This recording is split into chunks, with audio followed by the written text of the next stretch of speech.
Good morning ma'am, मेरा नाम पंकज बाबू। मैं बैच 2019 सेक्शन बी का ट्रेनी हूँ और आज मैं उर्वरक के बारे में चर्चा करने जा रहा हूँ।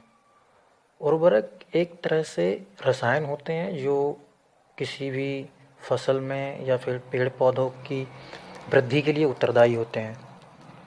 ये एक तरह से भूमि के हिसाब से इस्तेमाल किए जाते हैं, जैसे भूमि में किस केमिकल की या रसायन की कमी है उसके संदर्भ में ही हम उर्वरक का इस्तेमाल करते हैं।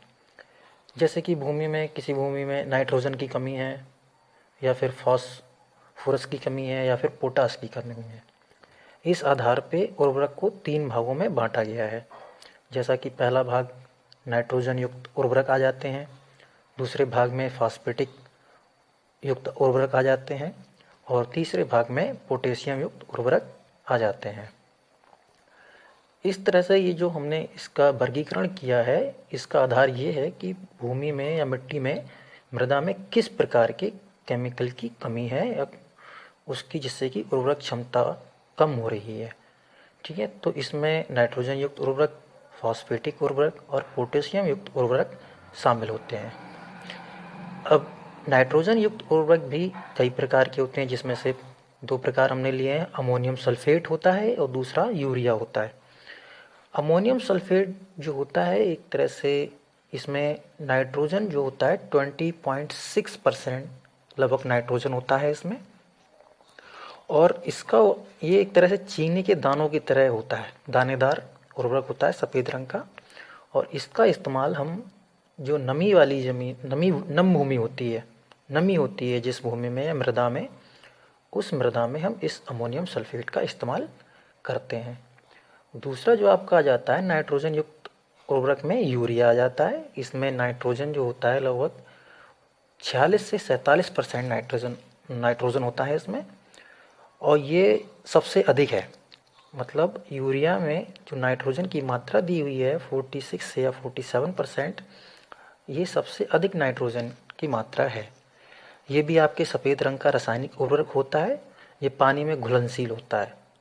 ठीक है, इस तरह से फिर आपके फॉस्फेटिक युक्त उर्वरक आते हैं। इन उर्वरक का उस मृदा में इस्तेमाल किया जाता है जिनमें फॉस्फेट की कमी होती है।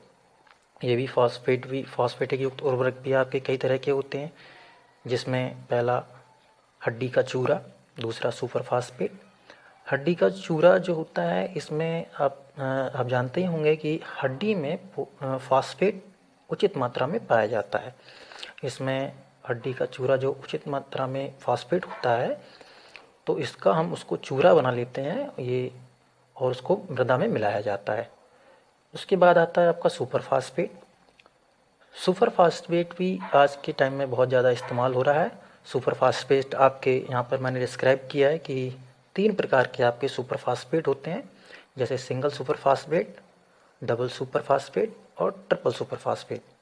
जो सिंगल सुपर फास्फेट होता है, इसमें 15 से 16% फास्फोरस पेंटॉक्साइड पाया जाता है। डबल सुपर फास्फेट में 30 से लेकर 32% तक फास्फोरस पेंटॉक्साइड पाया जाता है और ट्रिपल सुपर फास्फेट में 45 से 48% तक पाया जाता है।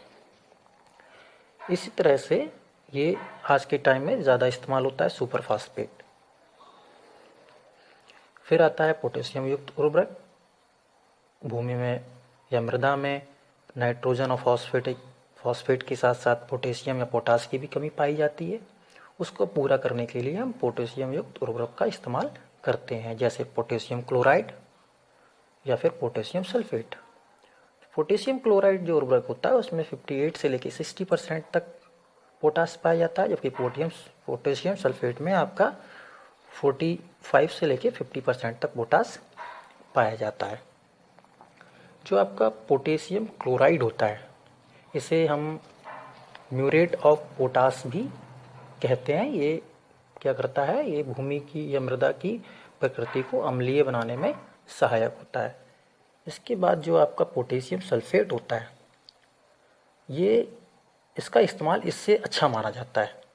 ठीक है, और ये पानी में घुलनशील होता है, और इस तरह से इसका हम फसल में या मृदा में उर्वरक क्षमता को बढ़ाने के लिए इस्तेमाल करते हैं। ये इस तरह से उर्वरक के हम इस्तेमाल करते हैं। धन्यवाद।